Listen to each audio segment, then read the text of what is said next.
I'm going to start with a really brief overview of CDTC and the TIP process, and then we'll get into the new project application and our evaluation methodology, and then comments and questions. We'll take a brief break after the project application for questions because this is a new online application form, and we expect that you may have some questions. So with that, I'm going to hand it over to Sandy Misowitz, who is going to introduce CDTC and this TIP solicitation process. Great, thanks, Jen. Well, good afternoon, everyone, and thank you for taking the time to participate in today's webinar as we embark on the update of our Transportation Improvement Program for 2022 through 2027. I'll breeze through who we are and what we do a little bit. Many of you are already very familiar with CDTC, but we are the MPO. Federally designated for the 4 counties of Albany, Rensselaer, Saratoga, and Schenectady. Our primary responsibilities are to provide a forum for the region to make transportation policy decisions and planning choices regarding federal transportation funds for both planning projects as well as capital projects. These resources are expended over many, many years. We've been in business now since the 80s. And our members include a wide range of regional and state partners, such as the Capital District Transportation Committee, NISDOT, and many municipalities, all 8 cities, all 4 counties, and other local village and town members. Next slide. Obviously, CDTC is not the only MPO in New York State. We have a total of 14 MPOs as shown on this map. Our sister organization up in Warren and Washington counties, AGFTC, covers the very 2 northern communities in the western part of, or eastern part, I should say, of Saratoga County, Town of Moreau, and Village of South Glens Falls. So those 2 communities are actually in the AGFTC metropolitan planning area. Next slide.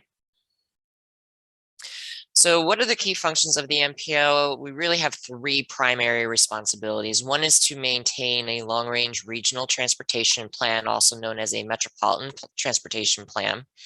This establishes our regional policies and principles with regard to investing in transportation plans and projects. That long-range plan covers a 20-year period and feeds into and provides the framework for our Transportation Improvement Program, which is our 5-year capital program of projects. In addition to the TIP, we have a Unified Planning Work Program, which provides the planning activities for the MPO staff and for additional consultant work in the region related to transportation. But today, of course, we're here to talk about the Transportation Improvement Program. Next slide. For New Visions, we have 15 key planning and investment principles that cover a wide range of elements of transportation thinking. These are the centerpiece of our regional transportation plan, and they are used in our evaluation criteria as we select projects for programming in the TIP. These principles were developed by several New Visions task forces when we built the New Visions plan back now a couple of years ago, and they influence the types and activities, types of planning activities that CDTC initiates and supports. We have a number of regional plans already in place, such as the Local Road Safety Action Plan, the Capital District Trails Plan, and others are planned in the future. Next slide. Some other products that we produce, many of you are familiar with our linkage program, which has lasted and continues for 20 years, providing consultant-led funding for consultant-led community-based land use and transportation plans. We also maintain a congestion management process. We have some that's a federally required document, as well as the Coordinated Public Transit Human Service Transportation Plan. We've recently updated our public participation policy, which is a very robust document with a great toolbox related to public participation techniques. And we also, as I said earlier, have some functional area plans, such as the Capital District Trails Plan, the Local Road Safety Action Plan, and the other plans listed on your screen. Next slide, please. So we're here for the TIP. As I said earlier, what the TIP is a 5-year capital program of projects utilizing federal transportation funds. Historically, we've been able to fund approximately $60 to $65 million a year in new capital program projects for both the state and local governments. That funding level changes year to year, depending on a number of factors. Any new project that gets added to the TIP has to reflect our recommendation goals and priorities in New Visions. And that's really the key reason that New Visions is such an important document for CDTC. In addition, we have to adhere to making achievement in progress on federal and regional performance targets for transportation. So things like, are we reducing the number of fatal crashes in the region? Are we improving the condition of pavement in the region? So these sorts of activities are what the performance targets measure, and we try to make progress on with every investment that we make in the TIP. Next slide. So for the upcoming TIP update, we do have a number of uncertainties that we need to keep in mind as we talk through this, the webinar today, and as we move forward with the process. First step, of course, is we still have to confirm the status of all of the existing projects. That work will be undertaken this fall, hopefully being concluded by the beginning of January. We also have new state leadership that may introduce some new priorities for the state and some new thinking in terms of how we progress transportation and utilize the federal transportation funding in New York State. That has yet to be determined.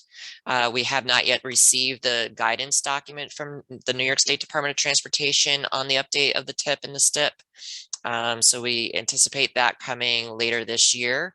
That could introduce some new information that could affect the process. And the big one that we really don't know about is the infrastructure bill at the federal level, which is still being discussed. We expect there to be some action sometime this fall on that. And again, once we know more, we'll likely be updating and revisiting some of the schedule and other issues related to the Transportation Improvement Program update. Next slide. To be eligible for federal aid, one of the criteria for many of the fund sources, not all, is the functional classification of the facility, particularly with respect to roads. Functional classification is based on the service provided and traffic volume. Also relates to how the roadway is interconnected to the system, what the condition is, and whether or not it's urban or rural. So projects need to meet these high standards in order to qualify for some of the federal fund sources. Next slide.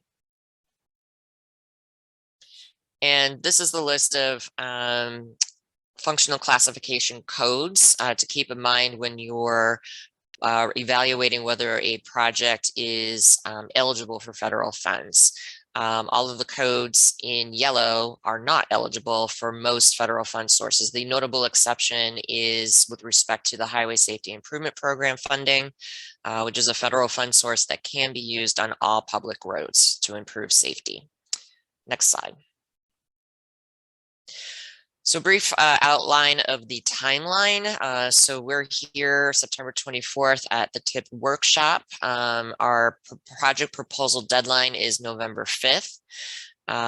We will be evaluating projects through the months of November, December, and begin the programming process in the month of January 2022.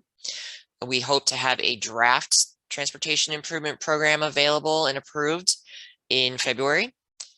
Bringing that to our policy board for approval in March, at which point we will then open a 60-day public review period, which will include a virtual workshop discussing some of the proposed projects being added to the TIP and some of the other issues surrounding the TIP. And we will be leading up to adoption of the TIP in June of 2022. This timeline, again, is subject to change based on the uncertainties that I mentioned earlier. Next slide. I'll just read this slide for you. The TIP, in terms of TIP development, the goal of CDTC is to produce a balanced TIP that contributes to the implementation of the New Visions plan. The CDTC approach meets both the letter and spirit of federal regulations by allowing CDTC to look at the array of projects and their relative merit and to establish a program that best implements the range of goals included in the Metropolitan Transportation Plan. So as I said, the connection between New Visions and the TIP is important. And we strive to always maintain a balance in the types of projects that are funded in the TIP. Next slide. So typical process in terms of how we develop the TIP. The first step is NISDOT determines, in cooperation with the MPO, how much federal funding is available within each DOT region and ultimately within the MPO region. From there, we determine the funding needed based for the existing projects, and that's deducted from the federal funding budget allocation. At which point we then have an understanding of how much money is available for new projects.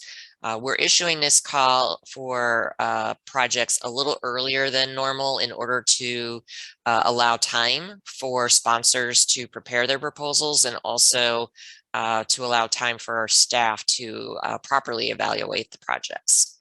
Next slide. After the applications are submitted, our staff will review them and contact sponsors to clarify any information or answer any questions. We then go through the evaluation process for each project with respect to whether it's eligible or not. We calculate a benefit cost ratio and a merit score based on qualitative benefits. Which lead us to a final project score, which is used in the programming of projects.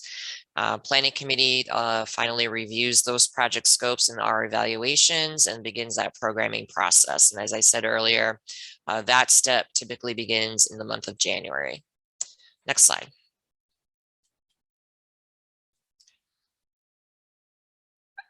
There's slide just shows some examples of past projects that have been funded using federal resources to give you a sense of the range of activities that are eligible. We fund a lot of road and bridge repair type projects, but in addition, we have funded sidewalk projects, we funded bus rapid transit projects, we funded trail projects, intersection safety type projects. So there's a wide range of projects and a wide range of project costs for which you can submit an application. Next slide. Previous funding, we did an analysis of all of our most recent TIPs through going back to 2007 TIP. To look at how we have allocated the funding by project category. And these project categories, the transportation category, is derived from our New Visions financial plan budgets. And as you can see, on the average over the life of these 5 TIP documents, we've been providing roughly 48% of the funding for bridge and pavement repairs, approximately 27% for transit-related infrastructure projects, 8% for intermodal project, which refers to the Amtrak train stations in the region, the Port of Albany, Albany International Airport. And then the other higher level category at 7% is supplemental actions, and this includes our bike and ped resources, our freight projects, some of the more functional areas that are included in the supplemental actions. Next slide. And again, this is just another way of looking at the dollar values by TIP year for these project types. And as you can see again, the dollars for bridge and pavement repairs is the greatest chunk of funding, second to transit. And I should say that these resources include both Federal Highway Administration and Federal Transit Administration funding. So you'll see that that's part of where the transit funding comes from. Next slide.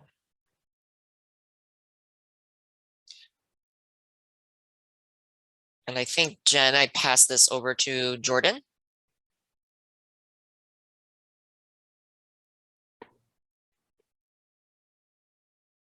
Yes, so from here, Jordan will walk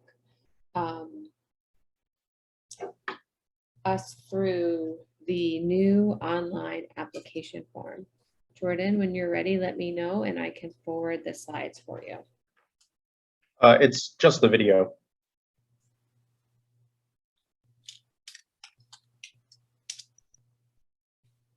Okay, so just before we get to the video, the solicitation materials for the TIP can be found on the CDTC website at cdtcmpo.org/2022 TIP.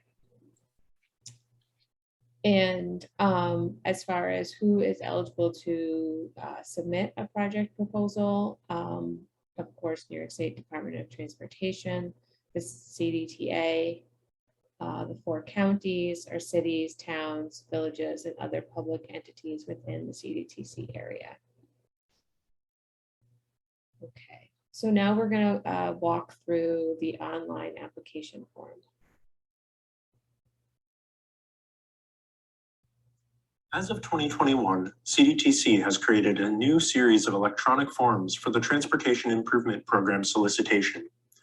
On CDTC's website, navigate to the 2022 through 2027 TIP update page and select which application type you need. For this solicitation, CDTC has created 6 different variations of the application: roadways, bridges, bicycle facilities, pedestrian facilities, safety projects, and other project types. While these applications are similar in style and largely contain the same questions, there are unique questions for each category. In most cases, 1 asset should be submitted per application. However, several project applications may be bundled into a single federal aid project. For example, a sponsor may submit several separate road applications and request that all of them be combined to form a single project proposal. For this demonstration, we'll look specifically at the roadways electronic form. The application is divided into 6 sections, lettered A through F: new visions and certifications, sponsor information, project data, cost estimate and funding, project priority and timing, and submission. In Part A, a sponsor will be asked to explain how their project relates to New Visions 2050, the Regional Long-Range Transportation Plan. This field, like many in the application, is marked with a red star to indicate that it is a mandatory question. The form will automatically notify you if you accidentally miss a mandatory question. Continuing to the next page, sponsors will be asked to confirm that their project is federal aid eligible, that they agree to have their project evaluated, that the project will follow NYSDOT administration and management guidance, and that the project will be completed as described in the application. Part B of the application asks for basic sponsor information, including whether there is a joint sponsor and contact information. If you have cookies turned on, you may be able to autofill this part of the form. The email address at the bottom will be used at the end of the form to provide you with a copy of your submitted application and can be used to save and resume the application at any time. Part C asks for information about the project, including the name, whether it will be bundled with other applications, and confirming maintenance responsibilities. A letter of support is required if a sponsor does not own the roadway where a project is proposed in the application. When attaching files in the application, there is a note related to the upload box indicating the maximum file size. If a file exceeds that limit, please email CDTC. Next, the application asks for the roadway's location, including starting and ending intersecting roadways. In the project purpose and description section, sponsors are asked to describe why the project is needed and how that need was identified before detailing the overall scope of work. If the project is related to a previous TIP project, that should be noted here. Next, sponsors need to provide additional details about the project. What is the pavement condition? And what is the AADT, if known? The next series of questions are conditional. If a project will not involve the topic listed, for example, in this example, right-of-way, then there is no need to provide additional information. Here, the only relevant topic is operations-based, and I have identified how the project will impact operations along the roadway.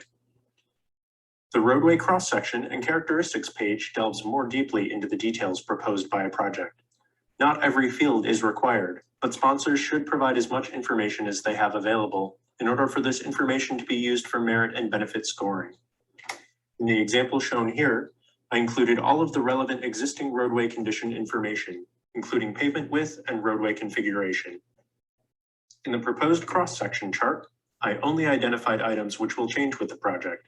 The pavement width here will not change, so I did not include it, but the lane configuration will, so it is included. The same applies for pedestrian and bicycle facilities. I only note the features which exist, and then what will be changed as a part of the project. Bicycle, pedestrian, and transit facilities are all conditional. If you are not proposing any of these facilities, then the chart will remain hidden, allowing you to bypass that information, as seen here with the transit facilities in this example. This page specifically is the most different between application types in order to best highlight the information CDTC collects as a part of the application process.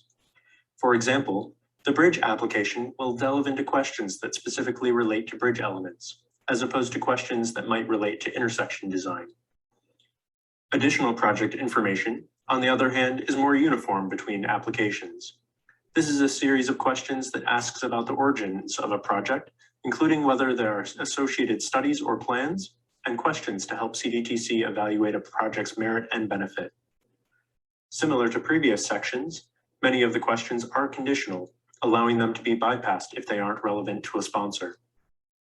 This page will also delve into some final project details that may not have been identified on previous pages, mostly in the form of checklists. In the event that you realized you omitted information that could be included on previous pages, don't worry, you can always go back. Part D asks for sponsors to confirm that they understand the costs and estimates associated with the TIP project, and then to write out these costs, which are then automatically added. Sponsors must identify the source of the cost estimate as well. In the funding proposal section, sponsors are asked to identify the source of the funds for the project, which are also automatically added. Please make sure that the total project cost under each heading matches. In this example, my estimated project cost is $1,200,000 and matches in both sections. Part E asks for sponsor priority and timing. If you are submitting multiple projects, please take the time to rank your projects according to their importance to you. Then, identify when your project will start preliminary design and preferred construction year. Finally, in Part F, please attach a signed letter committing to the project. As with previous upload sections, there is a note related to the upload box indicating the maximum file size. If a file exceeds that limit, please email CDTC. Sponsors can then print their form or, via the print screen, save it as a PDF. Submitting the form will also send a completed copy of your application to you and to CDTC to begin evaluating. And that's it. You've completed your TIP application.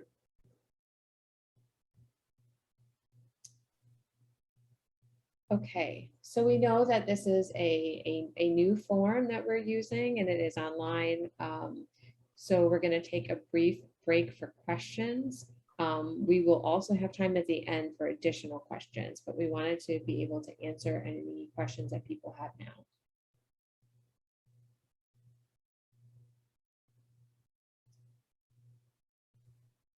So again, you can raise your hand and I can unmute you, or you can type them in the chat or the Q&A.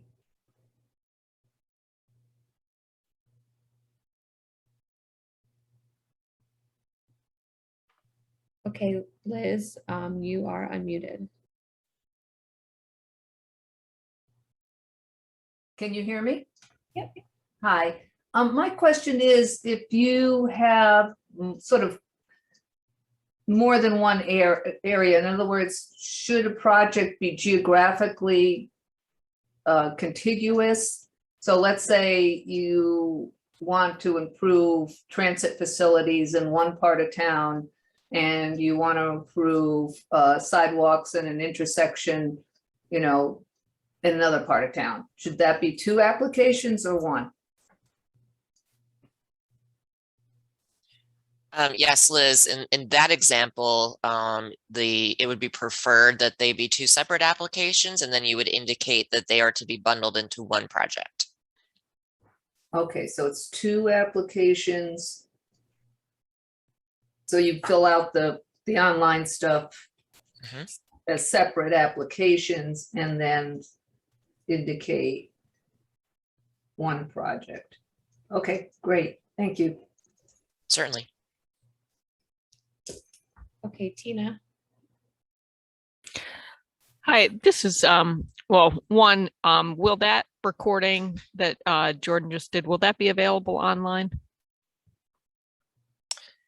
Yes, we will be posting that online, and we hope to have similar videos for the other subject areas, and we'll just zero in and highlight the differences in the different applications. Many of the input values that you're seeing are going to be the same for most application types. And I had a question very specific to TIP. I did see when you were going through the screening, that it was a repaving project that included pedestrian and bike accommodations, and pavement striping was included.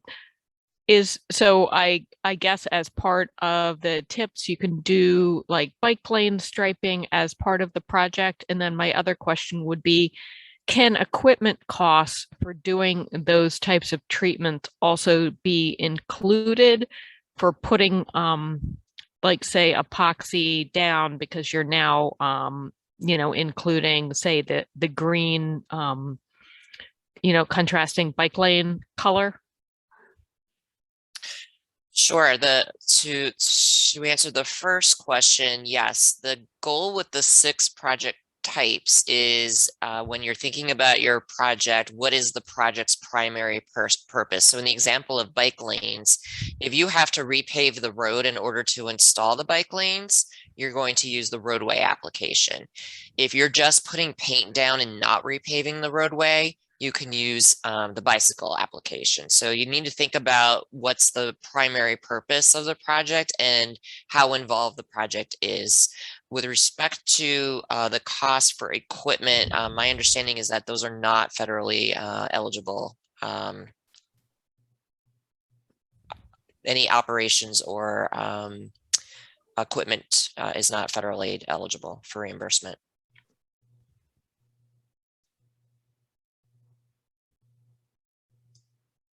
Okay.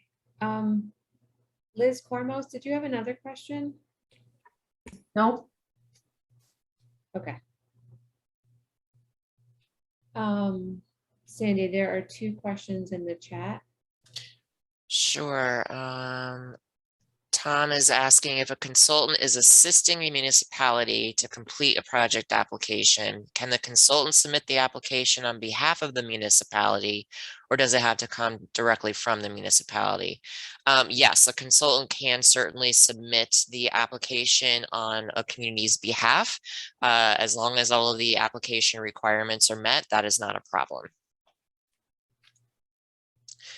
The second question comes from Fred. Confirmed that the project sponsors submit 1 application for each project. Also, if a project is a multi-use path, would that fall under the pedestrian or bicycle application?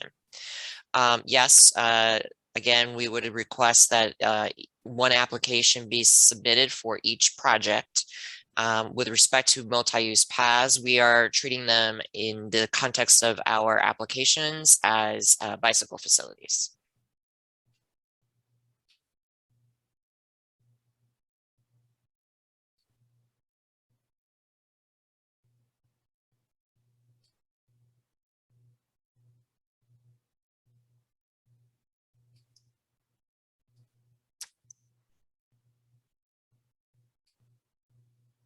I see no other questions. Oh, there's one more.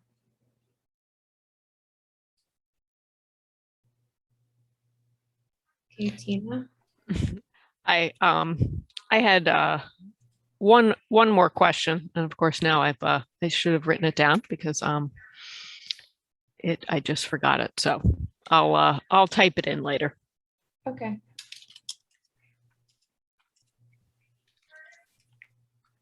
Okay, so if there's no other questions, we'll move on. Again, there will be time at the end of the presentation for additional questions. Okay, so here we're going to talk about how we're collecting the information and where to find additional data and resources that you may need for your application. And I'm going to turn this over to Jacob Beeman. Jacob, just let me know when you need me to advance the slides. Okay, thanks, Jen. So as you go through filling out your project application that Jordan just walked us through, as you could tell, you're going to be asked to provide a variety of different data. Some of that including maybe what the most recent condition of a bridge or a certain section of pavement was, if there's existing bicycle or pedestrian infrastructure in a certain location, or if the project is on one of CDTC's priority networks. So we've kind of put together a little library of data to help you all answer all those questions. And you'll see in the picture here that data is located in the upper right-hand corner of our TIP solicitation page. And we've got it broken down into 5 different kind of drop-down menus there. So I'm going to go ahead and kind of walk you through each one of those and try to just highlight the information that we've included. So next slide, please, Jen. So the first drop down, well, actually on top, I guess I should mention that we do have a drop down that just has some copies of the original solicitation documents for reference purposes. But the first drop down that we have kind of actual data in is our project eligibility drop down. So in general, the first document that you'll see there is our federal aid eligibility criteria. And this kind of talks about, goes into a little bit more depth on what Sandy had mentioned earlier about which projects are going to be eligible, and actually goes into a little more detail on eligibility of particular fund sources that are included in the TIP as well. Some kind of high level notes, as Sandy mentioned, Highway Safety Improvement Program funding, or HSIP, can be used on any public roadway. And you'll see we actually have a separate document there that goes into a little bit more detail on HSIP funding eligibility. We also have a link to the New York State DOT roadway inventory system, or RIS map. So on this map, that's a link that's going to bring you to an interactive DOT mapping page. And this kind of breaks down very cut and dry if a road is federal aid eligible or not. And again, as we mentioned before, projects using federal aid must be, or federal aid can't be used on roads classified as local. So functional class 8, 9, and 19. So actually the final link there, although the RIS map gives you kind of one classification of if it's eligible or not, that final link brings you to the DOT functional classification page, which has the matrix of all those functional classification codes, as well as a separate interactive map that has functional classification by individual roadway segment. So both of those maps will be good to use and reference if you're filling out the application for a pavement project. Next page or slide. So the next drop down goes over our evaluation criteria materials. So again, as you're filling out your application, it's going to be very important for the sponsor to understand how we are going to evaluate those projects. So we've provided 3 different detailed summaries. The first being a summary of our benefit cost methodology. The second is a methodology of our bicycle and pedestrian evaluations, which you know, because of the factors and elements at hand, though bicycle and pedestrian projects aren't evaluated the same way as our typical pavement and bridge projects. And then the third link is to our merit evaluation criteria, which is you know, a pretty detailed summary of all of the qualitative factors that we're going to look at when reviewing the project. And you know, that is really kind of all linked back to all that information that we're asking for in the project application. And I believe we are going to be going into more detail on all of these processes later in the presentation. Next slide. So unit cost estimates, you know, obviously accurate cost estimates are going to be a big factor in your project application and the review process. So to assist in this, we've provided some just some general summaries on unit cost of past CDTC projects. So I will note that everything that's listed in here was really last updated back in 2018. And these were several evaluations of specific TIP projects that we kind of dug deeper down into to get a general idea of typical costs of bike and ped projects, pavement preservation, and pavement reconstruction. But again, if at all possible, these kind of summaries should be used only as guidance and really should not be used to base an entire cost estimate on. We always recommend that detailed engineering be done prior to submitting an application for the best cost estimate possible. I will, at the bottom, there are also two links to New York State DOT cost estimate resources and their preliminary cost estimating tool, which is a spreadsheet that is quite detailed and could help you kind of organize your cost estimates and lay it out in a clear and detailed manner prior to submitting your application. Next slide. And finally, the support data tab. This is really where kind of the majority of the data is located, and we have information on local bridge conditions, and we have that separated out by county. This data comes from the most recent local bridge preservation report that CDTC completed earlier this year. This includes bridge bin numbers, NHS designation, typical AADT where possible, last inspection dates of the bridges, and the most recent bridge condition score as well, which is going to be very important for any bridge project. Local pavement condition data.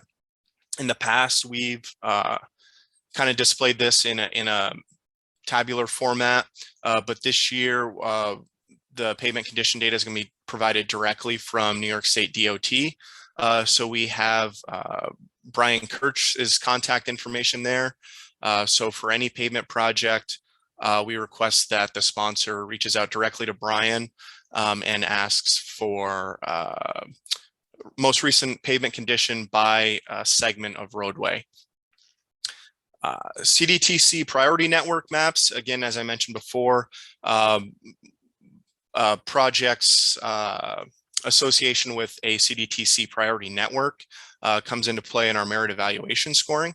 So we've provided our links to our interactive maps for our bike and ped priority network, intelligent transportation systems priority network, and our freight and transit priority networks as well.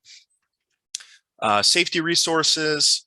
Again, we just have a couple of different resources for safety projects, including the New York State Strategic Highway Safety Plan, New York State Pedestrian Safety Action Plan, our CDTC Local Road Safety Action Plan, as well as a link to the Federal Highway Proven Safety Countermeasures page. And so if you are developing a safety project, we encourage you to reference all of these documents to help put your application together. And then finally, we have multiple links to all of the known bicycle and pedestrian infrastructure that CDTC has kept inventories of over the years. So we have our regional sidewalk inventory, as well as cycle track, bike lanes, and bike box inventories. And then on top of that, we have our regional trail infrastructure broken down, for each county in the region. So overall, we've tried to kind of pack all of the information that we have on hand into this section. But of course, as you're making your way through the application process, if there's anything that you can't find here or aren't able to locate, obviously we encourage you to reach out and let us know that, and we can try to help you out and get you the information that you need. Next slide. I think that's it for this, Jen. Jacob. Yep. Thanks, Jacob. So Chris Bauer is going to walk us through the next section. Chris, if you want to share your screen. Okay, just bear with me for a second here while I get my screen share started.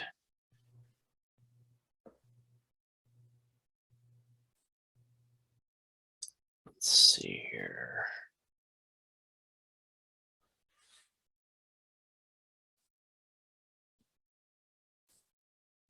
Okay, do you see my presentation now?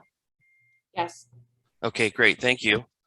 So I'm going to walk through what happens after you submit your application, which is our project evaluation process, which we go through here at CDTC, which is two parts. Quantitative, which is a benefit cost ratio, and qualitative, which is a merit score sheet. Okay, let's see here. So the objectives of our methodology, particularly with including the merit score sheet, is to provide a direct link between our New Visions principles and recommendations and our TIP project selection, so that there's a direct connection between the two. We also like to be able to adjust the evaluation system, since our New Visions document is a living document, and as that changes, we like to be able to change our evaluation system with that. With respect again to the qualitative methodology, we like to quantify the non-quantifiable project benefits that are not included in a BC ratio in a traditional analysis, and provide a really transparent and easily understood evaluation system that helps reflect the total value of the project. And with that, it provides an incentive for sponsors to provide beneficial project types. So I'm going to walk through the quantitative part of the analysis and see if I can go. There we go. So I'm going to walk through the quantitative part of the analysis here.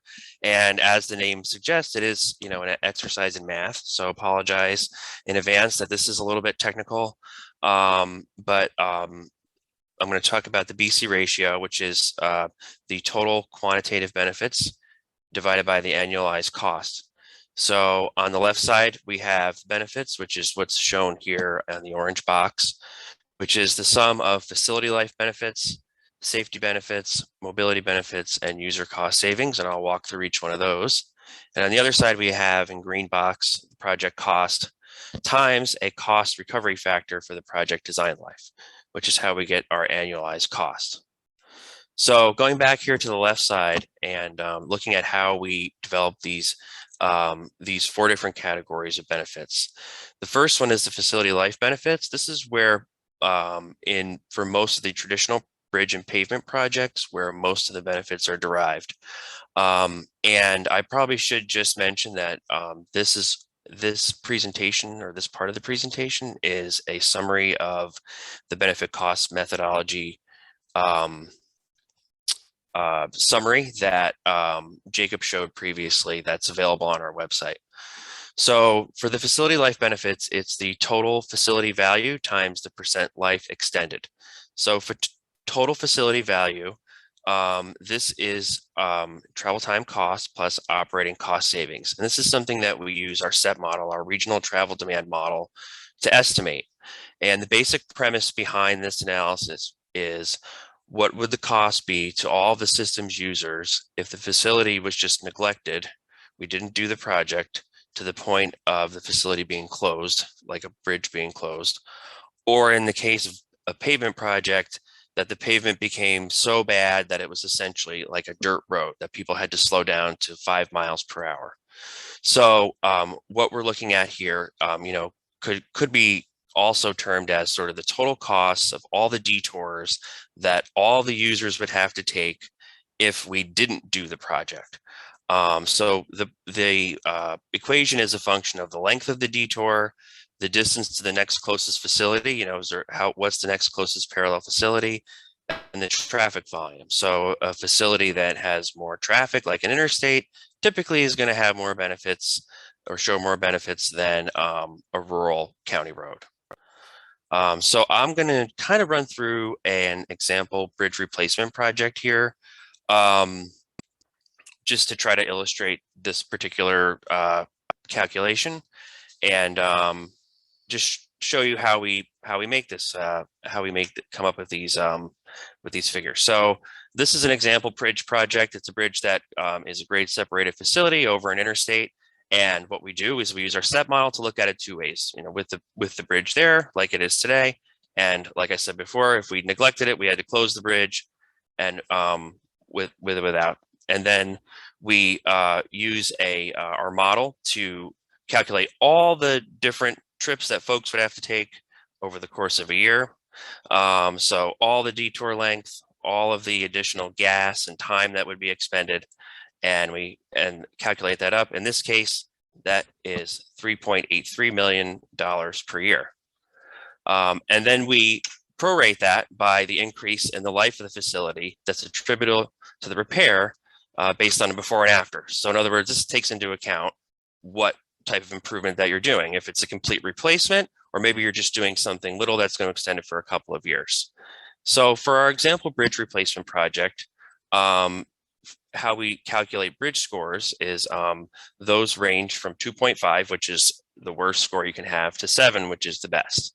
So the biggest possible improvement you can get in your score is 4.5. So that would be full replacement of a bridge that's failed. In the example that we provided above, the bridge condition is going to improve from a 4 to a 7. So in other words, that score is improving by a 3. So the percent extended life in this condition for this calculation is 67%. Going back to our calculation, $3.83 million times 67% is $2.53 million per year. This is the facility life benefit, which you can see we kind of slot in up there on the top. The next category of benefits are safety benefits. And this is the value of the projected reduction in crashes per year. And this is a dollar value that is calculated using crash data, project countermeasures, crash reduction factors, and the average annual crash cost data that is similar to the New York State DOT analysis for safety funds. Now, in this particular example, it was just a replacement of a bridge that didn't modify the roadway in any way that would provide any additional safety improvements over what was there. So in this case, the safety benefits were $0 per year. Had there been some kind of intersection improvement that was included with the project on the bridge approach or something like that, that was bettered a safety situation, then safety benefits would have been calculated. So safety benefits are $0 per year. Mobility benefits are a little more rare in this particular region, since a lot of what we're doing is system preservation and replacement. But this is for projects that are adding capacity to the network. So for for example, like adding a turn lane, a roundabout, something like that. The process for developing these benefits is similar to the facility life benefits, where we do a before and after with the model, but typically it's much smaller benefits because, obviously the value of a bridge being gone is not going to be the same as adding a left turn lane at an intersection or something like that. So you're not going to see the many, many millions of dollars per year usually. So in this case, again, there's no, we're not adding any lanes or nothing like that. So there would be no mobility benefits. And then the user cost savings are minor energy savings associated with improved pavement You can see those. There's a lookup table for that in our TIP documentation. Essentially, what is the dollar value of the projected energy and user cost savings per year? And it's a daily change that has to do with fuel consumption and volume, the number of weekdays in a year, and it's associated only with pavement projects. So there's generally not a huge number, but that's also added on top.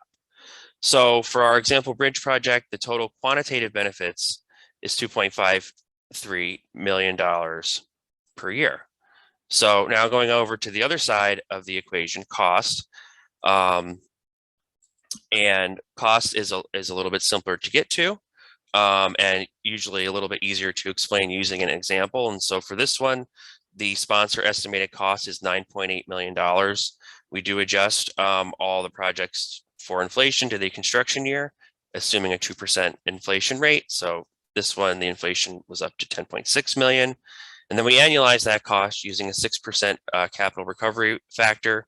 And over a 75 service year life of a bridge, it comes out to be $644,000 per year. So again, apologize for all the math, but going back, costs, benefit costs is a math equation. So for those of you who are math nerds like me, you can see here the total benefits on the left, 2.53 million divided by the total cost per year, 644,000 is a BC ratio of 3.961. And so that's how we go through the quantitative part of the evaluation. And I do realize that's very technical in nature. It's not something you necessarily need to know exactly how we do it, but we wanted to at least try to illustrate how it's done so that it's not a mystery in any way. So I am going to stop my screen share here and turn this over to Jen Saponis, who is going to talk about the qualitative part of the process. Thanks. Can you just confirm that you see my slides? My slides are not the notes. Yes. Okay. So like Chris said, we do both a quantitative and qualitative evaluation of all submitted projects. We are using the same methodology as the previous tip with some minor updates to the language in the score sheet. Our score sheet has about 11 categories, and each category is evaluated based on the proposed project's ability to help achieve a goal within a specific mode, a program, or new vision's performance measure. We do this for each project, and the qualitative score is scaled and combined with the BC ratio to determine the final project score. And these scores are important, but they're just a tool to help with programming and ranking projects. They are not, they don't absolutely determine whether or not a project ends up on the tip. And this methodology, it was developed to be consistent with our long-range plan and our regional vision for an improved transportation system. So each of the categories are consistent with the new vision's planning and investment principles. They reflect our big ticket initiatives that are also outlined in new visions, and they're consistent with the Capital Region Economic Development Council key regional priorities. Additionally, we have updated language and stress consistency with New York State and federal priorities like the New York State Smart Growth Law and Complete Streets Policy and Green Lights Program, as well as the Climate Leadership and Community Protection Act and the Federal Highways Alternative Fuel Corridors Program. So just to look a little bit more closely at the merit score sheet, like we said, there are several categories, and you can, on the detailed score sheet, which is available on the TIP webpage, each section describes how proposed projects can earn points in each category. So it's very detailed, and it will tell you exactly how we are awarding points. And like I said, we made some minor updates to the evaluation criteria and merit score sheet for this TIP solicitation. And these updates will be most obvious in the safety and security category here. So also important to point out that there's a bonus point section here just within this category. And we did this to prioritize vulnerable infrastructure. We did this in coordination with stakeholders and their concerns that they had voiced as we were in the process of updating the score sheet. So in order to preserve and maintain the region's system of bridges and critical highway connections, there are up to 5 additional points that can be earned here. And this criteria is directly related to vulnerabilities and connections to critical facilities like hospitals, nursing homes, schools, etc.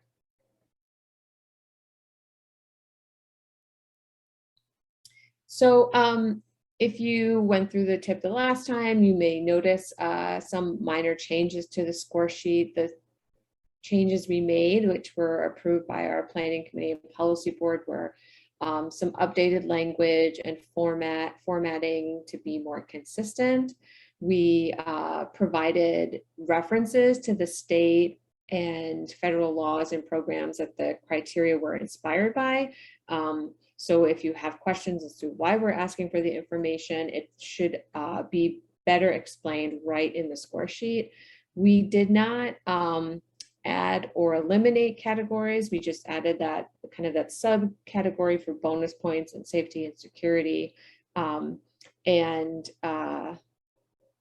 That is it on the qualitative section. So Chris is just going to briefly explain the air quality conformity process.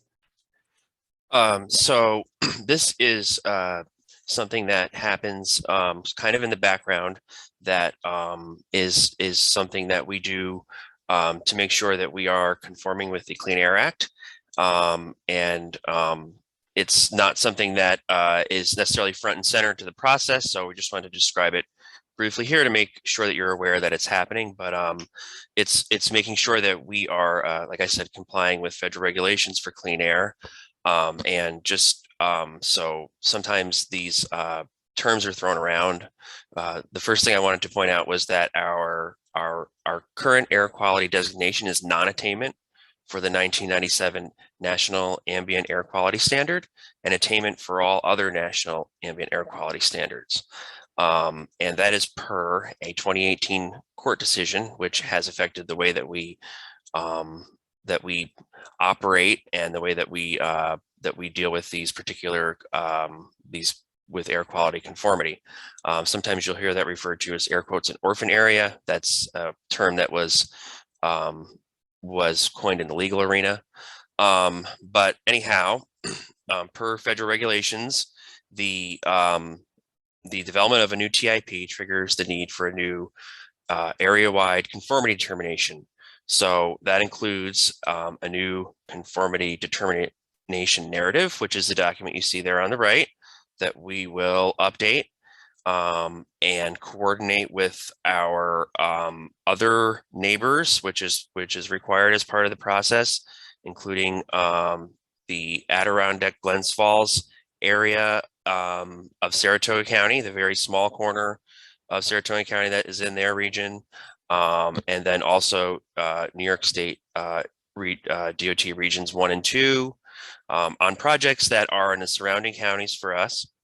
We then submit our document to the New York State Interagency Consultation Group for review. That is a group made up of officials from DC, EPA, FTA, FHWA. We do that concurrently with the public review that was outlined in the schedule earlier. You will see when we go to adopt this, that in the resolution, there will be a line that is referring to this particular new air quality conformity determination document that gets adopted by the policy board, which then we and also approved by Federal Highway Administration and FTA. So it is a necessary step to take to make sure that we are keeping on top of the federal regulations. Thanks, Chris. Our next section will go through the project evaluation and programming process, and Jacob Beeman is going to walk you through this part. Thanks, Jen. So once each project has been evaluated by CDTC staff for its quantitative and qualitative benefits, those scores are combined for a total project score or final project score. So each project will kind of finish the process with a singular score that it can be compared to other projects of the same project type. Once we have that information, we compile all of the candidate projects and really create kind of two different summary documents that can be evaluated by our members to help kind of further evaluate and complete the programming process. So we create a project fact sheet and a project summary table for each project type. Next slide. So I'm just going to quickly talk about what we include in each one of those.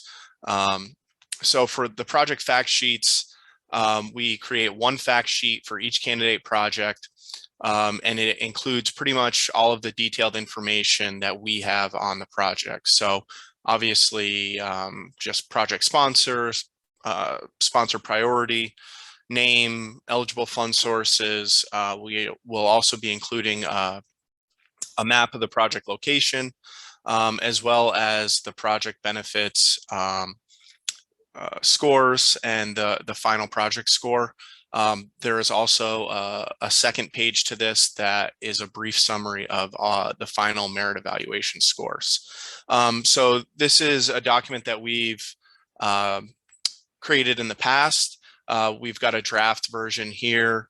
We've just kind of totally reformatted it for this year and brought all of this data into an Access database. So it's just going to be a little cleaner and easier for us to manage on the internal side. But again, so we will create one of these for each project. So as a project sponsor, you can obviously take a look and use it as just kind of a reference for your own projects. But also it's meant to be evaluated by everyone. So everyone can kind of take a closer look into all of the candidate projects that we have at the end of the process. Next slide. So addition to the fact sheets where we're kind of looking at each project individually, we have the project summary tables. And this is where we'll kind of put all of the projects together within the category, within like projects, so they can be kind of evaluated against each other. Depending on the project type, there's going to be some different information included in the summary table. But overall, we're going to have, much of the same information that's in the fact sheet, but, not as detailed, but we will keep the, the main, we'll say, the main pieces, which is funding eligibility and proposed design year, proposed construction year, project costs, and of course the final project score. When they're displayed in these tables, that is where they'll kind of be ranked against each other with, for each project type, which project scored best to worst. And this is really, to allow members to compare those projects against each other. Again, these will be developed and handed out, distributed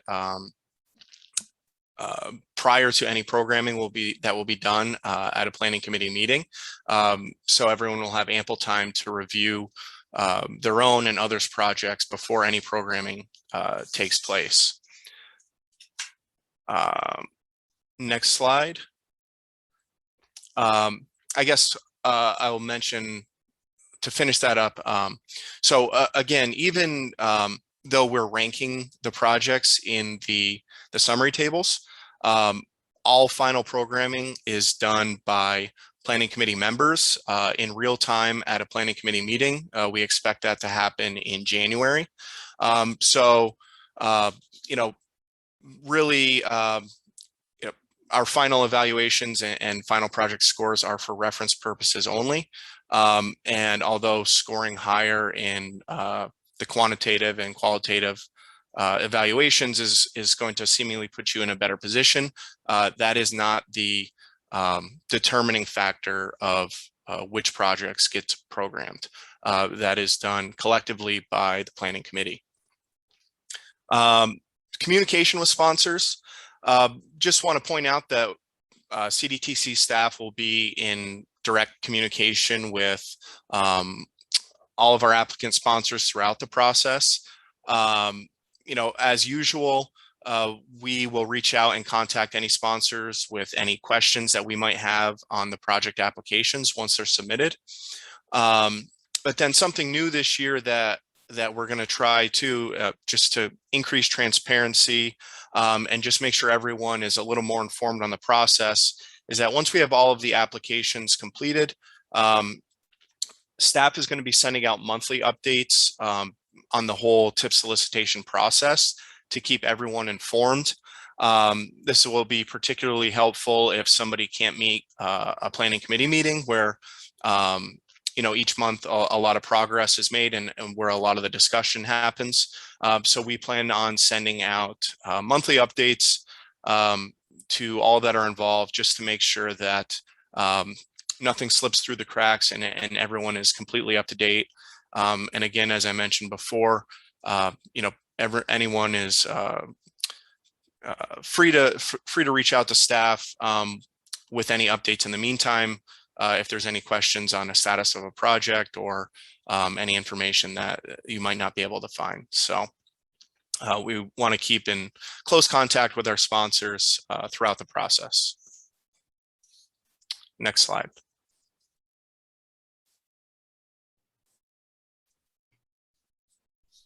Thanks, Jacob. So like we said earlier, once the draft plan is approved by policy board, the draft TIP goes to a 60-day public comment period.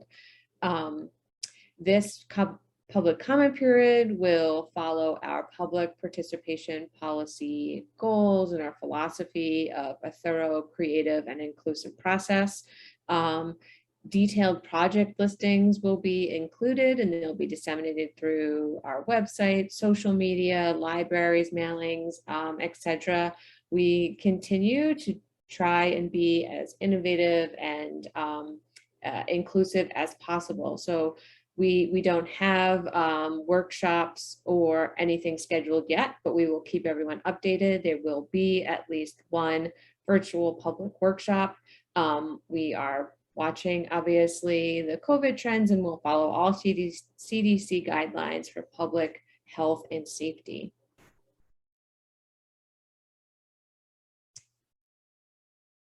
So additional training and resources for the TIP next month as part of our New Visions virtual learning series. We will be doing a webinar Tuesday, October 19th. What is the TIP and how does it work? We won't be covering what we talked about today, but more in general, big overview of the TIP. And once your project's on the TIP, what process it goes through. We'll have people from DOT on to explain how it's managed on their end. And there'll be plenty of additional opportunities for questions and comments. So, and if you have questions about any of the New Visions themes or principles that we are trying to advance through the TIP, you can take a look at previously recorded webinars as part of this virtual learning series on our website. So at this time, we're going to open it back up for questions. You can use the Q&A, type in the chat, or if you raise your hand, I can unmute you. Jen, we do have a question in the Q&A that I'd like Andrew or Glenn on our staff to answer. If a bridge replacement project had a benefit cost ratio of less than 1, would you allow an application for bridge removal in stream bank, can I say that? Stream bank restoration?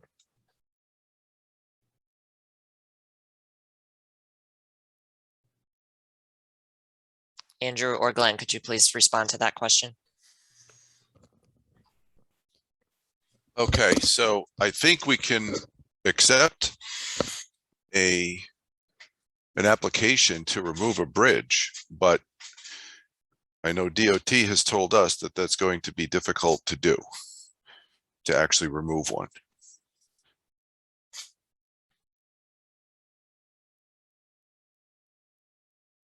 Okay, and Jim, we can follow up with you offline if you'd like more specific information. Thanks, Glenn. You're welcome.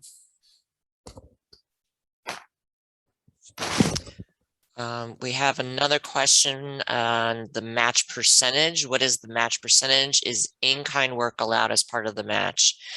In this case, for capital projects, we don't allow in-kind. It is a reimbursement program, which means your community needs to be able to front the entire money for the project, all of the funding, and you get reimbursed after the project is completed. So that's one thing to keep in mind with local projects. Oh, and the match percentage, I apologize, typically is 20%. It's often a little lower than that.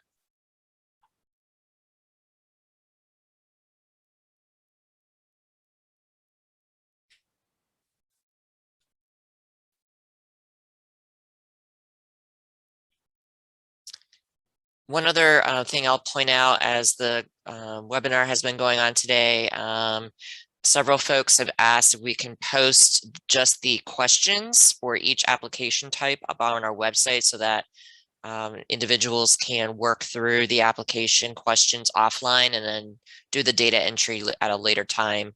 So we will try to do that for everyone. We'll upload a PDF of all the questions for each application type.